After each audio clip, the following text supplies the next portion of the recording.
Irmãos, Jesus contou a parábola do filho pródigo. Quem aqui conhece a parábola? Acho que todo mundo, né? E nessa parábola ele falou de dois filhos. Um filho era o ovelha negra da família, porque ele pegou a herança antes do seu pai morrer, e aquilo era uma afronta contra o pai, né? Porque ele nem esperou o pai dele morrer e já queria herança antes da hora. Então ele não teve amor nenhum pelo seu pai. E ele pegou aquele dinheiro todo e saiu para o mundão afora para gastar com seus prazeres. E ele então gastou com mulherada, gastou com bebidas, gastou nas festas, nas noitadas.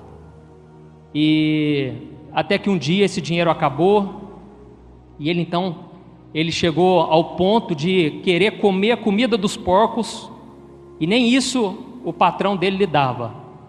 Até que ele chegou no limite, não tinha mais nada na vida dele, ele se tornou um miserável pecador. E ele então se lembrou do seu pai, que na casa do pai tinha fartura. Ele era feliz e não sabia. E ele então se voltou para o pai, e quando ele voltou, o pai o abraçou, e o pai o honrou, trouxe a restauração para a vida dele, muito mais do que talvez ele tivesse antes. Jesus contou isso para mostrar o quanto o pai nos ama. Mas Jesus também contou de um outro filho que ficou na casa do pai o tempo todo. E esse filho, ele era muito obediente, ele fazia tudo que o pai mandava, ele fazia tudo certinho, mas ele tinha uma inquietação na alma dele, ele não era feliz. Afinal, nenhum desses dois filhos eram felizes. Eles estavam na presença do pai, mas não eram felizes. E nós podemos entender que então Jesus quis mostrar esses dois tipos de coração, né? O coração daquele que é um coração que deseja as coisas do mundo. E quantos de nós, né? Nós pensamos, se eu não fosse crente, eu ia ser pior do que os lá de fora. Porque você, dentro de você, tem fraquezas carnais, você tem desejos pelas coisas do mundo. E muitas pessoas não suportam isso, porque elas pensam, como é que Deus vai me amar? Elas não conseguem entender a graça de Deus. E elas saem para fora e vão viver tudo aquilo que o coração manda. Tem muitas pessoas que elas são mais sinceras, né? Mostrando quem elas realmente são, fazendo coisas erradas, do que pessoas que às vezes estão na igreja fazendo tudo certinho, mas com a intenção errada, sabe? Então, o que eu quero falar com você nessa noite é justamente sobre isso. As pessoas que estão perdidas, que estão longe de Deus, mesmo estando dentro da igreja. Pessoas que não conseguem viver uma vida satisfatória, uma vida abundante que Jesus disse que Ele veio para nos trazer. Então, é muito sofrimento, tanto das duas partes, porque um fica lá fazendo tudo certinho, né? Eu não faço pecados graves, eu tento errar o menos possível, mas ele nunca está feliz. E o outro também não é feliz de jeito nenhum, porque ele já conhece, ele já sabe a verdade, ele já conhece o amor do Pai. Então ele vai, faz tudo o que tem vontade, mas lá no fundo ele tem uma inquietação, porque algo está faltando paz. E nós vamos ler agora a história de um jovem, que esse jovem, ele era rico, ele tinha tudo na sua vida, e mais do que isso, ele era muito obediente aos ensinamentos das Escrituras. Mas nós vamos perceber que esse jovem, faltava algo na vida dele. Eu queria que você acompanhasse comigo. Quando Jesus ia saindo, um homem correu em sua direção e se pôs de joelhos diante dele e lhe perguntou: Bom mestre, que farei para herdar a vida eterna? Respondeu-lhe Jesus: Por que você me chama bom? Ninguém é bom, a não ser um que é Deus. Você conhece os mandamentos: não matarás, não adulterarás, não furtarás, não darás falso testemunho, não enganarás ninguém, honra teu pai e tua mãe. E ele declarou: Mestre, tudo isso tenho obedecido desde a minha adolescência. Jesus olhou para ele e o amou. Falta uma coisa para você, disse ele: Vá, venda tudo o que você possui e dê o dinheiro aos pobres, e você terá um tesouro no céu. Depois venha e siga-me. Diante disso, ele ficou abatido e afastou-se triste, porque tinha muitas riquezas. Aleluia. Esse jovem aqui pode ser comparado a qualquer pessoa que está aqui hoje à noite. Esse jovem, ele era membro de, como se fosse uma igreja na época, onde os seus líderes, que eram os religiosos, né? A Bíblia não fala quem eram os seus líderes, mas tudo dá a entender que os líderes dele eram os fariseus, os saduceus, os estudiosos da Bíblia. E esses homens, eles se preocupavam somente com uma coisa, em cumprir a lei. Eles só queriam obedecer às ordens. Eles só queriam nortear a vida deles, né, sobre o que está escrito na lei do Antigo Testamento. Então eles pensavam, não posso fazer isso, não posso fazer aquilo outro, eu tenho que fazer isso todo dia. Então eles eram os que mais jejuavam, os que mais oravam. Eles eram pessoas admiráveis. E esses homens, eles, por causa disso, eles tinham dentro dele um sentimento de que eles eram melhores que os outros, de que eles teriam a aceitação de Deus, de que por causa disso eles seriam filhos de Abraão, eles seriam aceitos por Deus, e Deus tinha que aceitar eles, porque eles buscavam fazer tudo certinho. Esses homens, eles faziam o que fosse preciso, e eles demonstravam para as pessoas. Quando eles faziam jejum, eles faziam questão das pessoas verem que eles estavam jejuando, sabe? Que eles eram pessoas consagradas. Eles tinham uma oratória impecável, ao ponto das pessoas olharem para eles e pensarem, gente, essa pessoa está com Deus, esse homem está com Deus, porque olha a sabedoria dele, ele sabe de cor as leis, ele, além disso, ele obedece, ele faz tudo certinho. Então as pessoas olhavam para eles e pensavam, esse é um homem de Deus, esse aí é uma pessoa consagrada. Mas esse jovem cresceu junto com esse tipo de gente, e com certeza ele cresceu tendo uma visão errada de quem Deus é. Ele achava que Deus é aquele Deus que fica sentado no trono, dando ordens, sabe? Porque se você olhar somente por essa ótica, parece até mesmo que Deus é assim. Olha, vocês vão ter que fazer isso. Ele disse a Josué, você não pode desviar nem para a esquerda nem para a direita, você tem que fazer tudo o que eu te mandar, sabe? Se você olhar somente com essa visão, você vai ver um Deus que fica o tempo todo observando se a gente vai tropeçar ou não. E muitas pessoas têm essa visão, a visão de que Deus fica o tempo todo, né, com aquele raio na mão. Se você fraquejar, se você em algum momento, você que já conhece a palavra, você fizer alguma coisa que você estava acostumado a fazer antes de se converter, você vai pagar um preço muito caro, você vai sofrer todas as consequências, não vai ter perdão para você. Sabe quantas vezes eu já vi assim, eu já pensei assim, eu pensei, agora Deus vai fazer eu bater meu carro, agora Deus vai permitir vir um acidente, vir uma doença. Por quê? Eu ficava muito preocupado em agradar a Deus com o meu estilo de vida. E não é à toa que eu tinha isso, porque quando eu entrei na igreja, eu já recebi um monte de lei, entendeu? Eu já recebi um monte de coisa, agora você não pode fazer isso mais, não pode fazer isso outro. E aí também eu não tinha conhecimento de quem Deus era totalmente, e eu li a Bíblia, e Jesus falava cada palavra, né, difícil, dura para os fariseus, e eu pensava, meu Deus, eu estou encrencado, o que eu faço agora? Porque eu não posso voltar atrás mais. A minha vontade era voltar atrás, não quero isso para mim não. Mas ao mesmo tempo eu pensava, se eu voltar atrás, a própria palavra de Deus diz que Deus não se agradará de nós. Nós não somos dos que retrocedem para a perdição, é o que diz a palavra.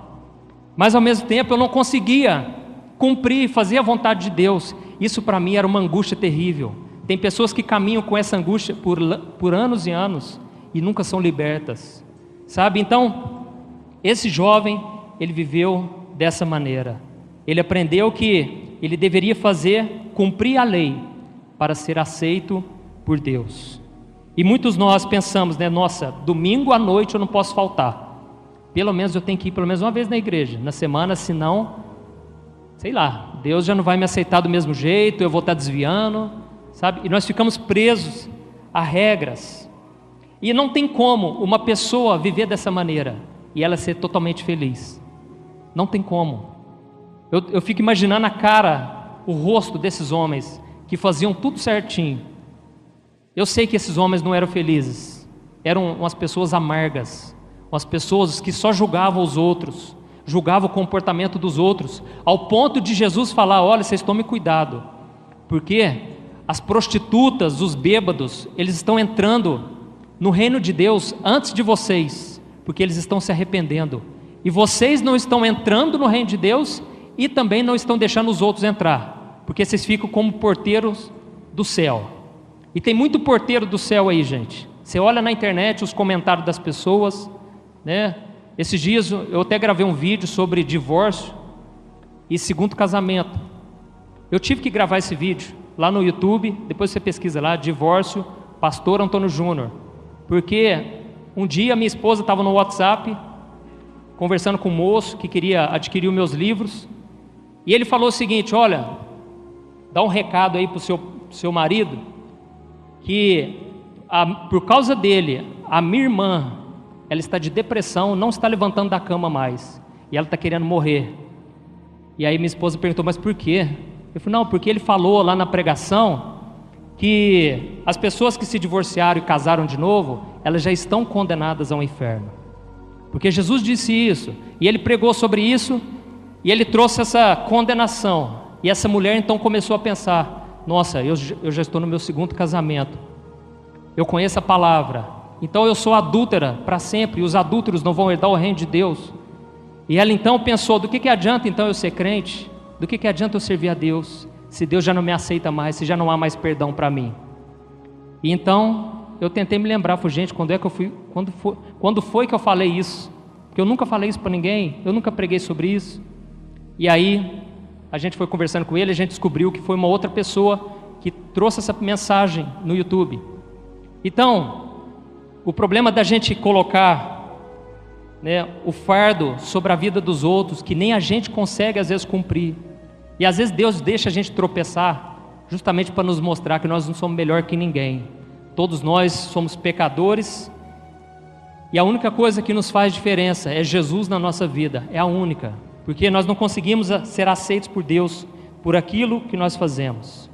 E nós vamos ver aqui no versículo 2, que os líderes desse jovem, eles estavam interessados em somente uma coisa. Olha o que está escrito, Marcos capítulo 10, versículo 2. Alguns fariseus aproximaram-se dele para pô-lo à prova, perguntando: é permitido ao homem divorciar-se de sua mulher?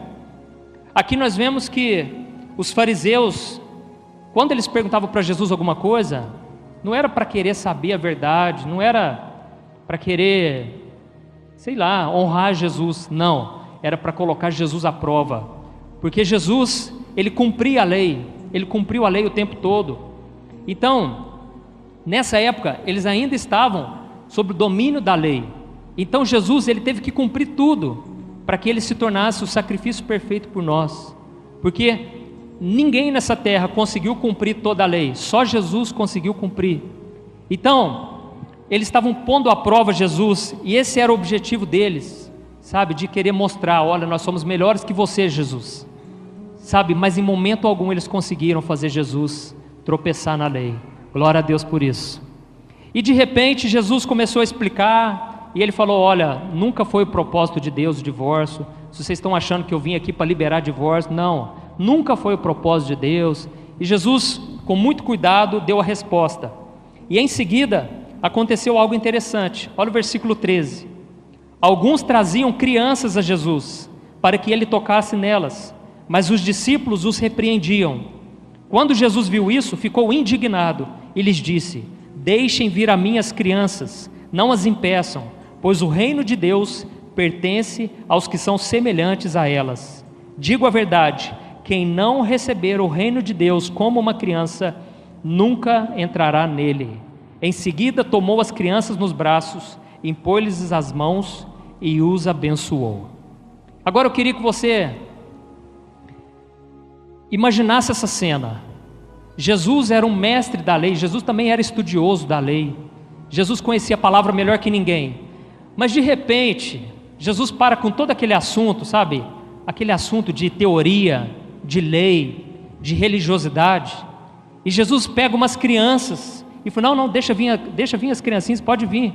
E junta aquele monte de criança, né? E Jesus começa a se alegrar com elas, porque com certeza Jesus viveu muitos momentos também de alegria, né? A Bíblia diz que Deus ungiu Jesus com óleo de alegria, mais do que todos os outros seus irmãos. Então Jesus, ele tinha uma alegria verdadeira. E ele começou a se alegrar com aquelas crianças. E ele falou, olha, quem quiser entrar no reino de Deus, tem que ser que nem essas criancinhas aqui, ó. Ter um coração puro, sabe? E eu fico imaginando aquele jovem, que nós acabamos de ler sobre ele vendo toda aquela cena. Então aquele jovem, depois de toda essa cena, ele viu que Jesus estava saindo, e ele saiu correndo. Pense, era um religioso também. Apesar de a Bíblia dizer que ele era um jovem, ele era um estudioso, um religioso, né? Com certeza as pessoas olhavam para ele e admiravam ele. Mas ele chega, ele fica tão impactado com aquela cena, tão emocionado, ele chega e se prostra aos pés de Jesus. E ele começa, né, a conversar com Jesus de uma maneira, não para ofender, não para colocar Jesus à prova, não para querer saber, sabe, se realmente ele era cumpridor da lei, não. Ele chega para Jesus e ele faz a seguinte pergunta, olha o versículo 17.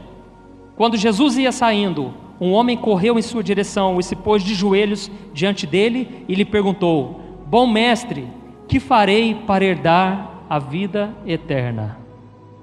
É isso que eu quero falar com você nessa noite. Esse jovem, ele fazia tudo certo, mas dentro dele não havia paz. Por quê? Porque ele não sabia como ter a salvação. Ele chega para Jesus e diz, bom mestre, porque tudo que ele conheceu na vida dele era isso. Era essa questão do ensinamento, de conhecer a letra. E ele então trata Jesus como um bom mestre, porque ele viu que ele era um mestre que cumpria a lei, mas ele tinha algo diferente. E ao mesmo tempo ele perguntou, o que eu faço para ser salvo? O que eu tenho que fazer? Então Jesus respondeu no versículo 18, respondeu-lhe Jesus, por que você me chama bom? Ninguém é bom a não ser um, que é Deus. Aqui Jesus estava mostrando para ele, olha, eu sei que você a vida inteira quis ser uma pessoa boa, você aprendeu que você tem que ser uma pessoa boa. Quantas pessoas você conversa e a pessoa diz, não, mas o importante é você ser honesto com as pessoas, você não prejudicar ninguém, não passar ninguém para trás. Isso é ser cristão. Amém, irmãos? Isso é uma das características, né? Você ser uma pessoa honesta, uma pessoa justa. Mas não é isso que te faz ser aceito por Deus. E é por isso que há tantas pessoas leem a Bíblia do começo ao fim, várias e várias vezes, mas aquele vazio ainda está no seu coração. A pessoa prospera na vida, talvez o sonho dela era ter muitos bens, ter uma carreira profissional, e ela consegue, ela estuda, ela se dedica, ela consegue, mas por alguma razão ainda falta alguma coisa. E assim aconteceu com aquele jovem. Ele chegou à conclusão que ele ainda não tinha certeza se tudo aquilo ainda era o caminho. Por quê? Porque ele viu em Jesus um exemplo claro de alguém que estava na presença de Deus. Então Deus nos chama, irmãos, para nós sermos agentes da graça de Deus. Deus não quer que você seja um religioso que vai afastar os pecadores, que vai afastar as pessoas da igreja. Deus quer que você seja um exemplo de uma pessoa que é amada por Deus, que foi aceita por Deus, não pelos seus méritos, mas pelo que Jesus fez na sua vida. Amém? Quando você se torna esse exemplo, Deus começa a te usar para alcançar os pecadores. Porque hoje é diferente da época de Jesus. Na época de Jesus, quem gostava de andar com Jesus? Os bêbados, as prostitutas. Eles se sentiam bem na presença de Jesus. E hoje, irmãos, hoje essas pessoas fogem de nós. Por quê? Porque elas já sabem, né? Elas estão fazendo coisas erradas, mas elas já sabem que quando nós nos aproximarmos dela, nós vamos apontar o dedo, nós vamos acusar essas pessoas.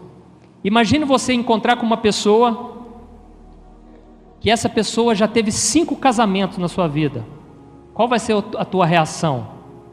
Jesus, quando encontrou a mulher samaritana, Ele não julgou o pecado dela, Ele simplesmente revelou, olha, você já teve 5 maridos, e agora você está com um homem que não é o teu marido. Então Jesus, Ele revolucionou tudo, através do amor, através da graça de Deus. Não que Jesus aceitasse, mas Jesus, através disso, ele explicava, porque Jesus veio para ensinar os pobres, ensinar as pessoas, os pecadores, e ele ensinava o evangelho e as pessoas se arrependiam e tinham acesso a Deus, que na época era uma coisa absurda.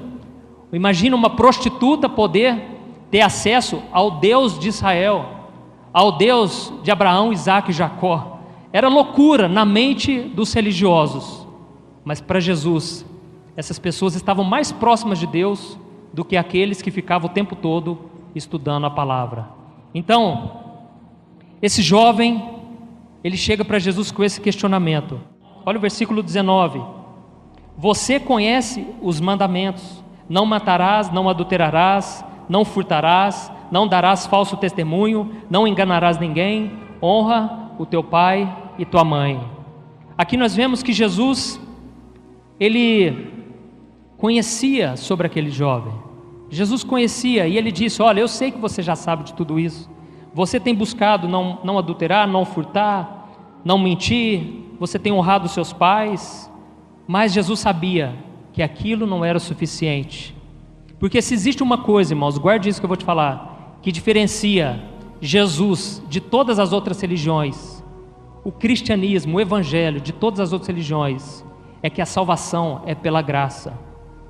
Todas as outras religiões, elas vão tentar alcançar a Deus pelos seus méritos, pelo seu esforço, sabe? Seja fazendo penitências, seja conhecendo muito das leis, ou seja fazendo o bem, seja ajudando o pobre, os necessitados.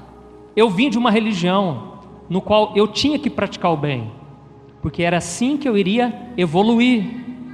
Eu aprendi dessa maneira, e muitas vezes eu deixava de fazer coisa errada, porque eu tinha medo, porque eu pensava, na próxima vida eu vou estar encrencado. E eu tinha muita vontade de fazer tatuagem, por exemplo, e meu pai e minha mãe nunca deixaram, né? Sempre falaram, não faz não. Mas eu confesso que me dava mais medo é de pensar, vixe, na próxima vida, se eu fizer uma tatuagem, eu vou vir com algum problema de pele, sabe? E isso tudo não me trazia paz, porque eram apenas regras, eram leis. Olha, você vai ter que conquistar a sua salvação, é por mérito, tá certo? Então eu cresci num ambiente assim. Mas um dia eu ouvi falar que eu tinha a oportunidade de ter todo o meu passado apagado, simplesmente apagado, no qual Deus nem se lembraria mais. Aquilo para mim, irmãos, foi libertador, porque eu pensei, eu já fiz tanta coisa errada e não tem como voltar atrás, mas se Deus me perdoasse, seria bom demais para ser verdade. E foi isso que alcançou o meu coração, foi a graça, amém? Mas essa graça veio através de pessoas que também foram alcançadas pela graça, e elas souberam tratar comigo, não me julgaram, não me apontaram o dedo, e hoje eu estou aqui para falar para você a mesma coisa. Deus te aceita do jeito que você é. Deus, ele te perdoa se você se arrepender e se você colocar sua fé em Jesus Cristo, amém? Se você colocar sua fé em Jesus, todo o seu passado vai ser apagado, você não vai ser levado e não vai ser levado em conta. Quando nós olhamos para aquele criminoso do lado de Jesus, que foi a primeira pessoa a entrar no céu depois que Jesus morreu, e pense, um criminoso inaugurou o céu. Um criminoso, não foi uma pessoa qualquer, uma pessoa que matou a outra, com certeza não deve ter feito nada de bom talvez na sua vida, mas ele inaugurou o céu. Sabe como? Ele olhou para Jesus e ele falou: Jesus, eu estou aqui pregado nessa cruz porque eu mereço, eu fiz besteira, eu fiz o que era errado, mas Jesus, agora eu vejo que Tu és o Filho de Deus, o Cristo. A única coisa que eu te peço, Jesus, lembra de mim quando você entrar no paraíso. Na mesma hora, Jesus virou para ele e falou: ó, hoje mesmo você estará no paraíso. Então, esse homem não precisou consertar a sua vida, ele não precisou fazer algo para pagar, para retribuir o mal que ele fez, não. E é isso que muita gente não entende. Tem muita gente que fala: ah, pastor, mas assim é fácil, é só eu fazer tudo errado, então no último dia da minha vida eu vou lá e me arrependo. Só que aí é que vem uma coisa que você precisa entender: só arrepender não basta, só arrepender não é suficiente. Guarde isso que eu vou te falar. Sabe por quê? Imagine comigo uma cena. Você cometeu um crime, você chega diante do juiz, e o juiz está lá com a sentença, ele comprovou, você realmente matou uma pessoa. Mas você chega para o juiz e fala: juiz, mas eu estou muito arrependido. Eu sei, agora eu consigo enxergar, o que eu fiz é errado. Eu matei uma pessoa, eu tirei uma vida, que Deus deu essa vida, eu fui lá e tirei. Eu estou muito arrependido, você me perdoa? O juiz, ele pode perdoar essa pessoa, ele pode até falar: não, eu te perdoo, cara, está perdoado, que isso? Mas você vai ter que pagar pelo que você fez. E assim também somos nós, toda a humanidade. Em algum momento a gente cometeu crimes contra Deus, porque a palavra de Deus diz: se você errar em um ponto da lei, você já está condenado. Se você mentir uma vez na sua vida, porque a lei diz: não mentirás. Esse é o padrão de Deus. A lei revela quem Deus é. E Deus é tão perfeito que Ele falou: você não pode mentir, você não pode adulterar. E aí os religiosos da época falaram: Jesus, olha, nós nunca adulteramos. E Jesus falou: não fala assim. Só de você olhar para uma mulher com uma intenção impura, você já adulterou no seu coração. Então, todos nós, irmãos, é por isso que a Bíblia diz: todos nós estamos condenados, não tem mais solução, não tem mais saída. E não adianta: mas eu arrependi do que eu fiz. Não adianta. A única coisa que adianta é você acreditar em alguém que poderia ser o seu advogado, no qual essa pessoa nunca cometeu nenhum pecado, ela cumpriu toda a lei, ela foi perfeita, do modo que Deus agrada, e ela decidiu entregar a vida dela no seu lugar, porque você é que deveria morrer. Então é somente a sua fé em Jesus Cristo que pode te trazer a salvação. Amém, igreja? Então, é lógico, o arrependimento ele vem, é uma consequência. Você se arrepende, você se sente constrangido por tanta coisa errada que você fez, mas você então precisa colocar a sua fé em Jesus, porque a palavra de Deus diz que se você crê que Jesus, Ele ressuscitou dentre os mortos por tua causa, Jesus morreu e ressuscitou, você vai ser salvo. Se você confessar com a sua boca: Jesus, Tu és o meu único Senhor, Tu és o meu único Salvador, nesse momento você é perdoado e você é salvo. Amém? Então, como eu estava falando, muitas pessoas pensam assim: mas é só eu me arrepender. Eu traí a minha esposa há 10 anos atrás, eu já me arrependi. Amém. Mas agora, se você quiser entrar no céu, você precisa crer que mesmo você tendo se arrependido daquele pecado, você precisa de Jesus para entrar no céu. Você precisa ter alguém para interceder por você. Então, quando você coloca a sua fé em Jesus: Jesus, eu reconheço que sem o Senhor eu não sou salvo. Aí sim você é salvo nesse momento, porque você entendeu que você não consegue alcançar o favor de Deus. A salvação é pela fé e não por obras. Amém? A salvação não é pelos seus méritos, pelos seus esforços, mas é quando você coloca a sua fé em Jesus. E foi assim que eu recebi a minha salvação. E hoje, quando eu falo para alguém: eu tenho certeza da minha salvação, a pessoa fala: nossa, que isso? Não, eu não tenho certeza não. Por que ela fala isso, que ela não tem certeza? Mesmo sendo uma pessoa de Deus, porque ela ainda pensa que ela precisa ser aceita por Deus pelos seus méritos. Entendeu? Então, você nunca vai ser aceito por aquilo que você faz, você já foi aceito por Jesus. Agora vem uma questão: as obras que você faz é por amor a Deus, é porque você não quer desagradar a Deus, mas não é nunca para você ser liberto do pecado, liberto do inferno, não, porque você já foi liberto das trevas para a luz. Agora você deixa de fazer o errado, porque você sabe que as consequências podem vir. A Bíblia diz: a única coisa que nos livra dos laços da morte é o temor ao Senhor. E é importante ter esse temor, sim. É importante você ter medo de pecar, sabe? Porque isso pode trazer consequências ruins, pode abrir brechas para o inimigo. E Jesus sempre dizia: vai, não peques mais, porque se a pessoa voltasse àquela vida, as coisas iriam piorar na vida dela. Jesus disse: se uma pessoa sai totalmente da presença de Deus, vem 7 demônios piores do que ela já tinha, entra nessa pessoa, o estado dessa pessoa se torna pior. Se você for lá no presídio agora, pode perceber, talvez, se não for a maioria, grande parte lá, tudo conhece a palavra de Deus, tudo é evangélico, filho de crente, conhece a palavra, mas está lá pagando o preço. Por quê? Não vigiou, não orou. Então você tem que ter certeza de uma coisa: Deus, Ele sempre vai te aceitar, se você colocar a sua fé em Jesus e não em si mesmo. Amém? Então vamos continuar aqui, o versículo 20, olha o que diz: e ele declarou: mestre, a tudo isso tenho obedecido desde a minha adolescência. Jesus olhou para ele e o amou. Falta uma coisa para você, disse ele: vá, venda tudo o que você possui e dê o dinheiro aos pobres, e você terá um tesouro no céu. Depois venha e siga-me. Diante disso, ele ficou abatido e afastou-se triste, porque tinha muitas riquezas. Olha que interessante, Jesus virou para ele e disse: olha, você já conhece os mandamentos: não matarás, não furtarás, honra teu pai e tua mãe.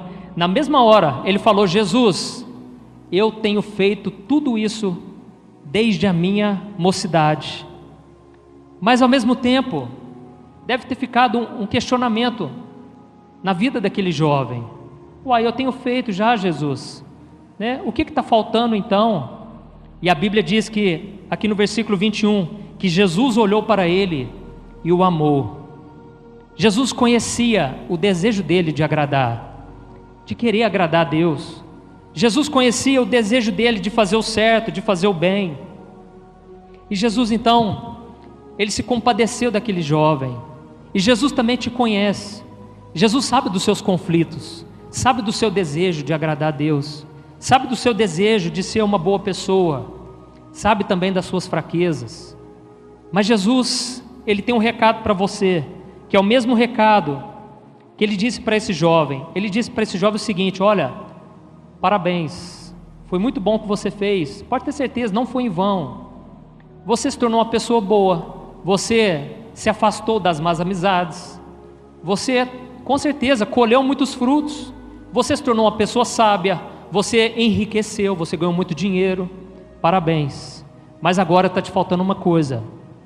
Faz o seguinte, vai lá, vende tudo que você tem e dê o dinheiro aos pobres, e você vai ter um tesouro nos céus. E quando Jesus disse isso, aquele jovem ficou muito triste. Ele virou as costas para Jesus, porque ele tinha muitas riquezas. Ou seja, aquele jovem estava apegado ao que ele tinha, porque ele tinha muitas riquezas. E ter muitas riquezas não é pecado.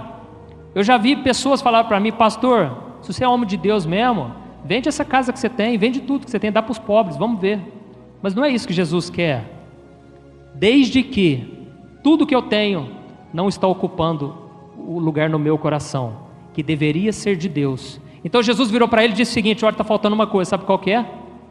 Ame ao Senhor teu Deus de todo o teu coração, de toda a tua mente, de todas as tuas forças. Amém? Então faltava um mandamento. Faltava um mandamento de amar a Deus sobre todas as coisas. E Jesus falou: está vendo? Você quis seguir todas as leis, mas ninguém consegue seguir todas as leis. Você precisa de alguém. Você precisa de um Salvador. Então imagine esse cara, esse jovem, em comparação com a sua vida. Eu tenho certeza, você ia sentir vergonha de ficar perto dele, porque ele era um cara muito excepcional. Tem muitas pessoas aí que têm uma vida reta, uma vida perfeita. Você olha para ela, você pensa: não é possível, Deus está na vida dessa pessoa, Deus aceita essa pessoa, não tem cabimento. Mas só Deus conhece o nosso coração. E para essa pessoa, ela precisa se arrepender, e ela precisa crer que Jesus é o único que pode perdoar ela. O seu diploma lá no céu não vai valer para nada. As suas conquistas, a sua influência não vai servir de nada diante de Deus, a não ser que você tenha um intercessor, que é o seu mediador entre você e Deus, que é Jesus Cristo, aquele que venceu a morte, venceu o pecado, não pecou em momento algum e derramou o sangue dele em nosso favor. Amém? Então, esse jovem voltou triste, porque ele não estava disposto a amar a Deus sobre todas as coisas, porque ele amou muito as riquezas. Não é pecado você querer melhorar de vida. Pelo contrário, eu ainda acho que muitas vezes a religião atrapalha muito a nossa vida. Tem pessoas que antes de vir para a igreja, antes de conhecer Jesus, a pessoa tinha uma vida assim, próspera. Aí ela entra para a igreja, as pessoas começam a falar: olha, o dinheiro, né, é a raiz de todos os males. As pessoas enganam a pessoa, sabe? Porque a Bíblia não fala isso. A Bíblia diz que é o amor ao dinheiro que é a raiz de todos os males. A pessoa começa a falar: olha, o dinheiro vai te afastar de Deus, sabe? Então, muitas vezes a religião nos atrapalha, mas quando você foca na palavra e quando você tem os seus olhos em Jesus, você não vê problemas em adquirir dinheiro, mas você sempre vai ter dentro do seu coração uma certeza: é arriscado, porque quanto mais você tem, mais você se sente confortável, mais você pode se achar autossuficiente. Então o dinheiro, o que a Bíblia mais traz é alertas. A Bíblia traz muitas dicas para a gente ganhar dinheiro, mas a Bíblia também traz muitos alertas. E o próprio Paulo falou: olha, muitos, por amarem as riquezas, se desviaram da fé e estão colhendo graves consequências. Então, eu fico imaginando, né? É fácil a gente falar, mas imagine você ter lá 10 milhões na sua conta, né? Tudo prosperando, tudo dando certo. Aí vem um Jesus e fala: ó, vende tudo que você tem. Aí complica, né? Vende tudo que você tem, dá para os pobres. Aí complica. Então, é o desejo nosso. Jesus nunca fala isso para nós, né? Mas a questão é o seguinte: nós precisamos colocar os nossos olhos em Jesus. O nosso coração, o nosso amor tem que ser a Deus, porque não adianta nós obedecermos a palavra se nós não amarmos ao Senhor. E tudo que Ele espera de nós é o amor a Ele. A Bíblia conta lá em Apocalipse que tinha uma igreja, a igreja perfeita, a igreja fazia tudo certo, mas Ele disse para aquela igreja o seguinte: olha, vocês obedecem a minha palavra, vocês suportam perseguições, vocês conhecem a palavra e ainda corrigem aqueles que estão saindo fora, mas só tem uma coisa contra vocês: vocês se afastaram do primeiro amor, vocês não me amam mais, tudo que vocês fazem são apenas regras, sabe? Então Deus está te chamando nessa noite para você voltar o seu coração para Ele, e para você entender que não há nada que você faça ou deixe de fazer que vai fazer com que Deus te esqueça e te abandone. Amém?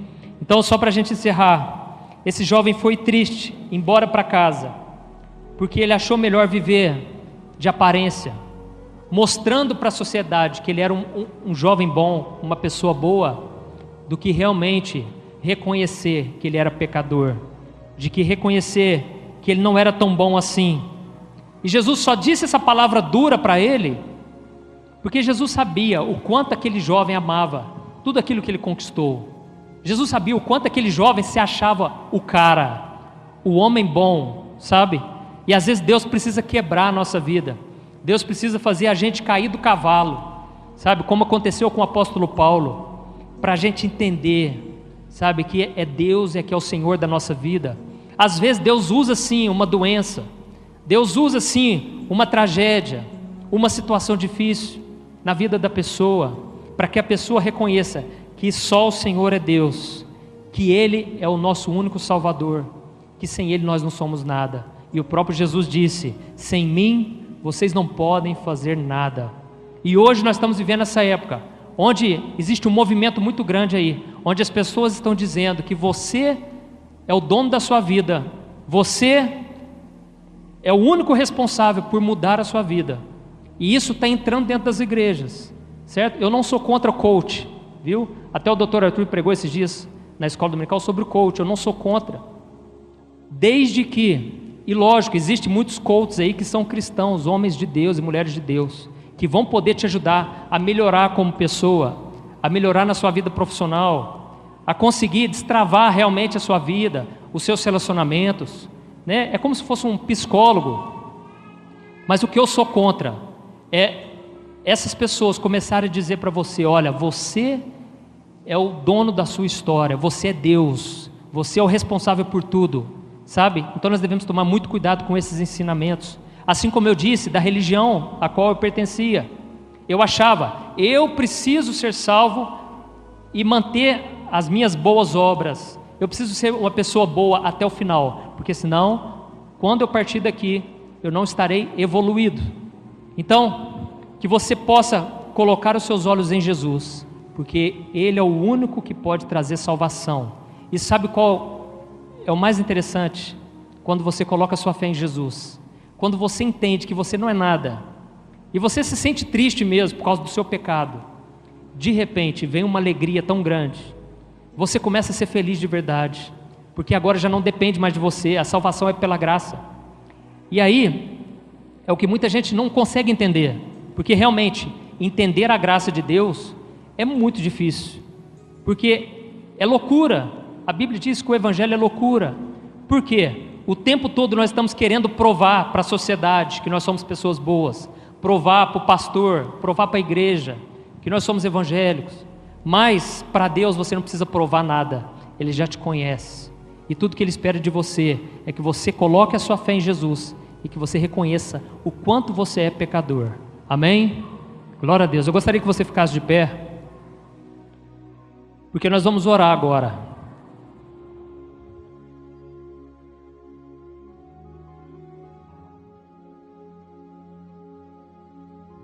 Em primeiro lugar, eu quero orar por você que se sente muito sujo, você que se sente muito pecador, e você entrou aqui nesta noite, talvez nem conseguiu orar, porque você pensa, acho que Deus não está na minha vida não, porque às vezes eu volto para pecados que eu já tinha vencido há tanto tempo, por que eu sou assim? Eu quero dizer, às vezes Deus permite que você chegue nesse ponto, para você entender, é só Jesus. Enquanto você não entender isso, que a única coisa que vai te salvar é a graça de Deus, não está do jeito que Deus gostaria. Então eu já cheguei à conclusão, se a graça de Deus não me salvar, pelos meus méritos, eu estou condenado, porque eu não consigo. E vou te falar uma coisa, você vai demorar uma vida inteira para você ser transformado de dentro para fora. É um processo de santificação, mas a boa notícia é o seguinte: quando você se humilha na presença de Deus e você reconhece, Senhor, é só Jesus, eu não consigo, eu tentei, eu não consigo.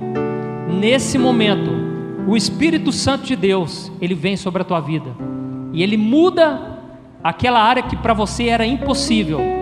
E eu estou falando isso por experiência própria, porque há várias coisas na minha vida que eu tentei mudar, comportamentos errados, pecados, vícios, eu tentei mudar e eu não consegui, porque eu tinha boa vontade, eu tinha vontade de querer mudar, eu conhecia a palavra, mas dentro de mim, eu ainda estava tentando, na minha força, e foi só quando eu me humilhei na presença de Deus, eu comecei a orar, eu falei, Senhor, eu não consigo, eu não vou tentar mais, eu não consigo, me ajuda.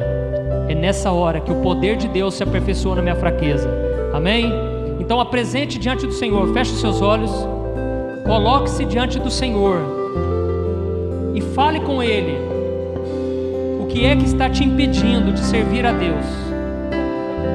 Apresente ao Senhor, isso que rouba a sua paz hoje, Ele vai te perdoar. Peça perdão a Deus nessa noite, peça perdão a Jesus Cristo. Senhor, eu tenho pecado, meu Deus, eu tenho falhado contra Ti, Senhor, eu não sou digno de estar na Tua presença pelos meus méritos, mas ao mesmo tempo, Senhor, Jesus morreu em meu lugar e eu coloco a minha fé nele, Senhor. Eu sei que se eu morrer hoje, eu estou salvo, porque sobre mim está o sangue de Jesus Cristo, o sangue que me purifica de todo pecado, o sangue de alguém que não pecou, que é perfeito. Eu creio, Senhor, no perdão. Nesse momento eu tomo posse, Senhor, do perdão, e eu oro, Pai, nesse momento em favor daqueles que estão aprisionados, Pai, por vícios, por pecados, por comportamentos errados, Senhor. Tem misericórdia dessa pessoa, Senhor. Mostra para ela que na força dela ela não vai conseguir nada, Senhor. Mostra para ela que sem Jesus ela não vai conseguir nada, Senhor. Mostra para ela, meu Deus, que sem Jesus não tem como ser liberto totalmente. Em nome de Jesus, meu Pai. E eu oro em favor também, Pai, dessa pessoa que sente um vazio no seu coração, Pai. Essa pessoa não consegue ser feliz, Pai, em nome de Jesus, perdoa os pecados dela, Senhor. ela está confessando com a boca dela agora, Pai, que Jesus é o Senhor, que Jesus é o único Salvador e que sem Ti ela nada pode fazer. Em nome de Jesus, meu Pai, nós oramos e Te agradecemos. Amém. Glória a Deus.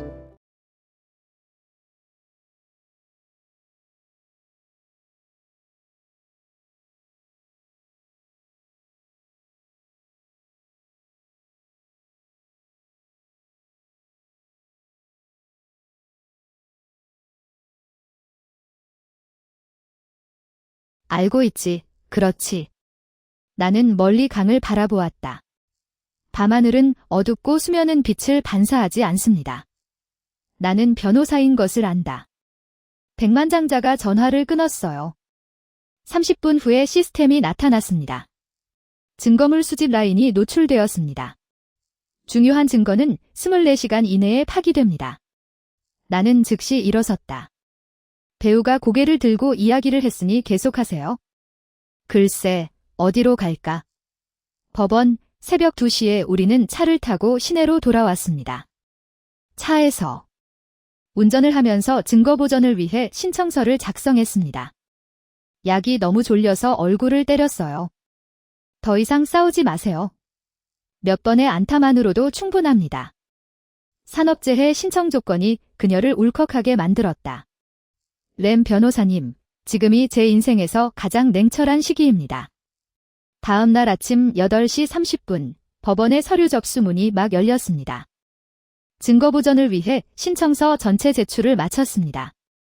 9시 10분이 되어서야 회사 재고관리자가 급히 들어와 40분 늦게 도착했다. 법원이 보존 결정을 내리는데 40분이면 충분하고 하반의 모든 백업 데이터와 절차를 잠그는 데도 충분합니다. 그리고 이 로펌 내부 회의에서 난리가 날 만큼 충분했다. M 직전에 당신의 게시물로 돌아왔습니다. 모두 넣어. 램틴 비유인 그녀는 자신도 그룹의 일부라고 생각합니다. 그렇지 않습니까? 나는 책상 끝에 섰다. 예. 우리 팀은 벤티 마을에 있습니다. 회의실 전체가 즉시 조용히 소집되어 나를 똑바로 가리켰습니다. 잊지 마세요.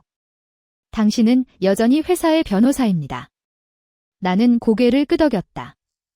아마 그리 오래 걸리지는 않을 것이다.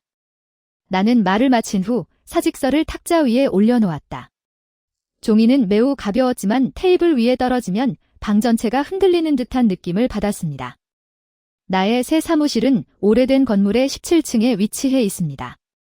엘리베이터가 느리고 벽지가 벗겨지고 리셉션 데스크도 없고 친절함도 없고 문 앞에 표지판조차 사람을 강하게 만들지 못합니다. 그 회원이 나와 함께